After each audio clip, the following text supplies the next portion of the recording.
yes. As the song goes, tragedies are commonplace.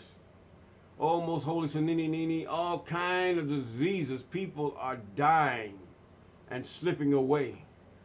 The economies are down. Some economies have never rose up.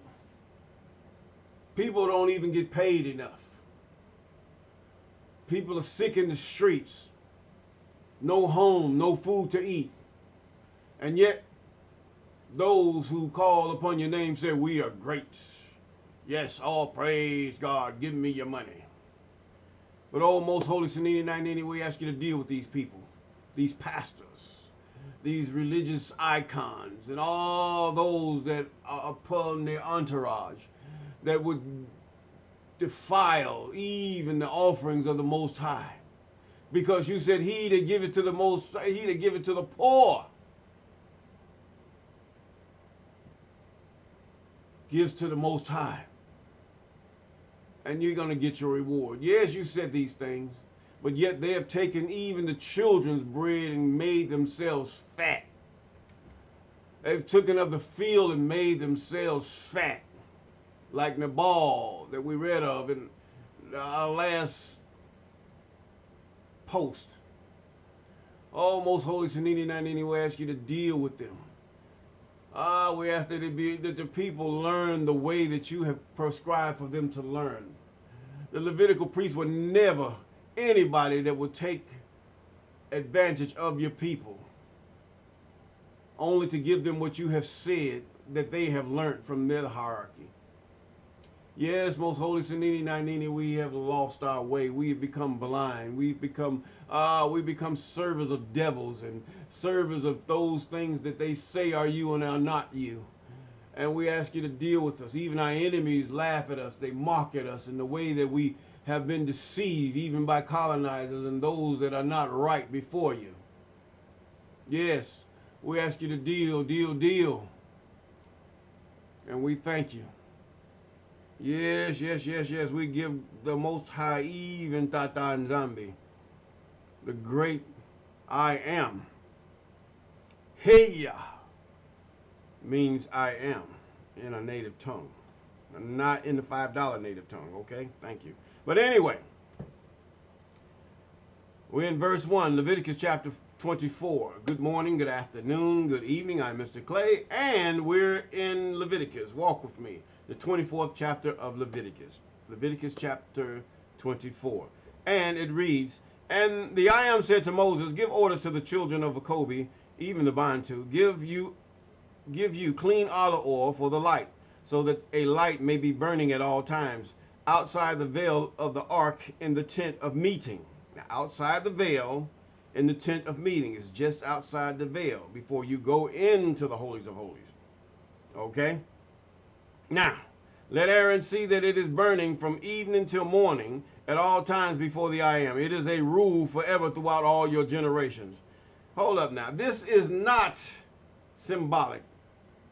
This was really literal for them. For us, it's literal. The temple should be built. We should be able to go yearly to the temple to sacrifice. But what happened? Due to our thing and the things that we have done, we have caused ourselves to have these things taken from us. Even the I am took it from us. Now, he said, it is a rule forever throughout all your generations. In other words, it will never end. It will never end. So where did this New Testament stuff come from? Even Herod's temple was still built by then. They still supposed to have done this. Even the time when they said this so-called Jesus or whatever came, this was supposed to have been. Now he said, let Aaron put lights in order on the support before the I am at all times.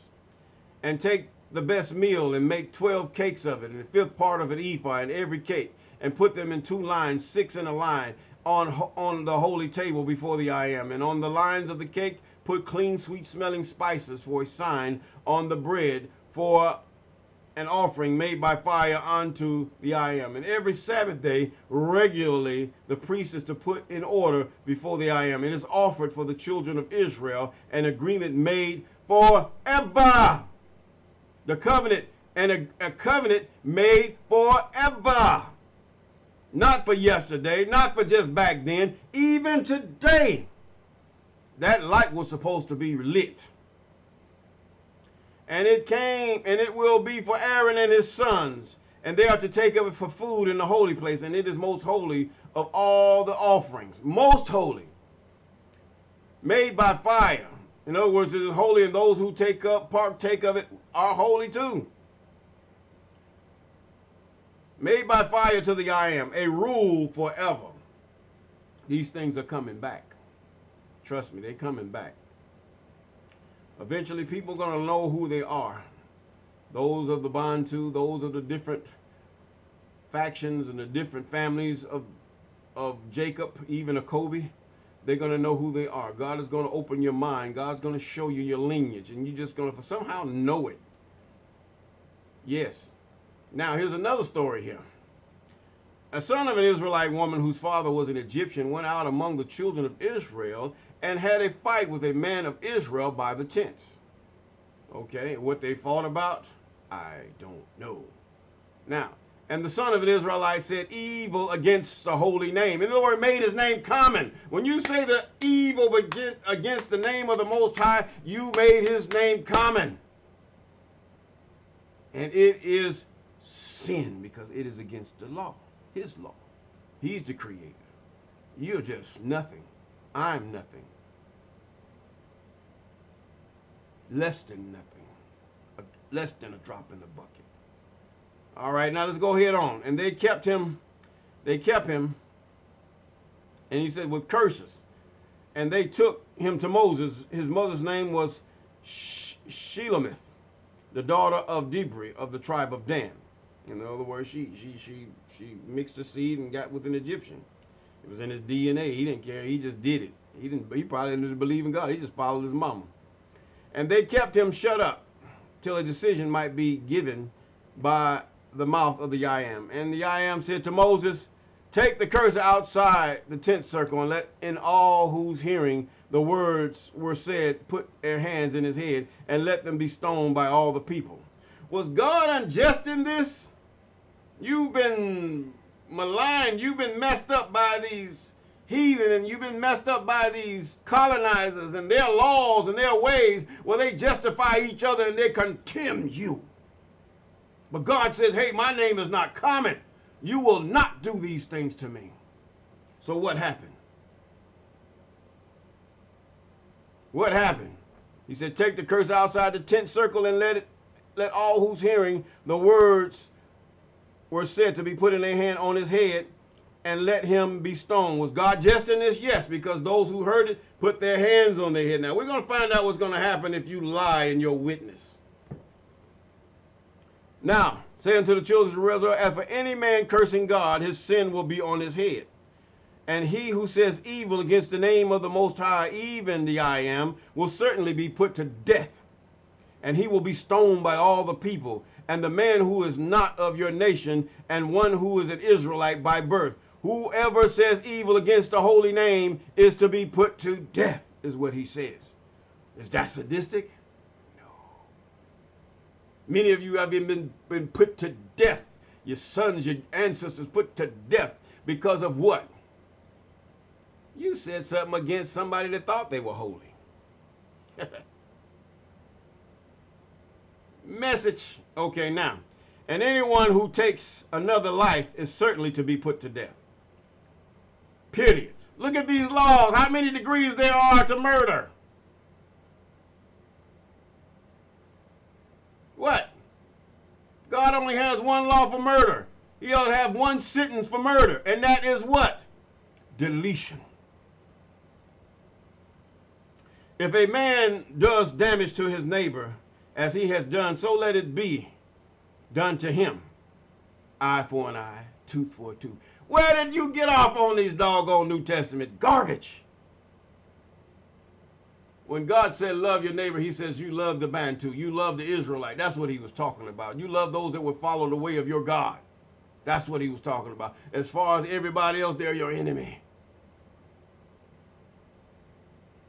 If a man does damage to his neighbor as he has done, so let it be done to him. Wound for wound, eye for eye, tooth for tooth. Whatsoever damage he has done, so let it be done to him. And he who puts a beast to death will have to make payment for him, and he who puts a man to death himself will be put to death. In other words, how did this Jesus come back and say, it was said unto you that if you did this, that you, he said, but I say unto you, turn the other cheek.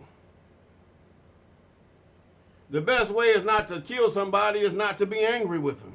That is a true thing. You see the insertion, the integration they put into the Gospels, into the New Testament, the so-called New Testament. There's a lot of integrated things. These people were masters at doing what they do. Yes, he who puts a beast to death will have to make payment for it. Now we go in verse 22. You are to have the same law for a man of another nation living among you as for an Israelite, for I am your God. What is it about the law they don't like? It's fair. What is it about they don't like in the New Testament about the law? It's fair.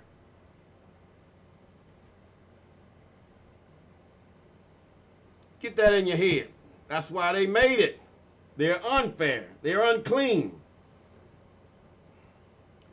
Now, and Moses said these words to the children of Israel, and they took the man who had been cursing outside the tent circle and had him stoned. The children of Israel did as the I am orders Moses.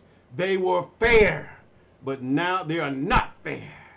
Person can lie and tell you and say you did something, and here you are because you are of another skin or of another people, and here you are deleted even most vehemently. You are very deleted. How are you going to deal with that? Your mind have gotten you to the point where you are just like sheep. Did God compare you to sheep in the Old Testament? That's a question. But the fact is that why is Judah a lion?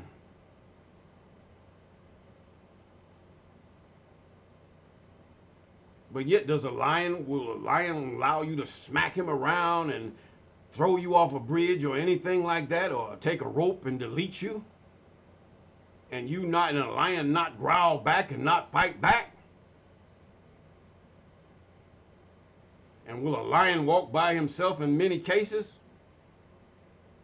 In an area where there are others that come at you in great numbers like hyenas? No. There will be a lion, or there will be his lionesses around to see that the safety of the pride is done, even accomplished. And with that, we're going to say peace.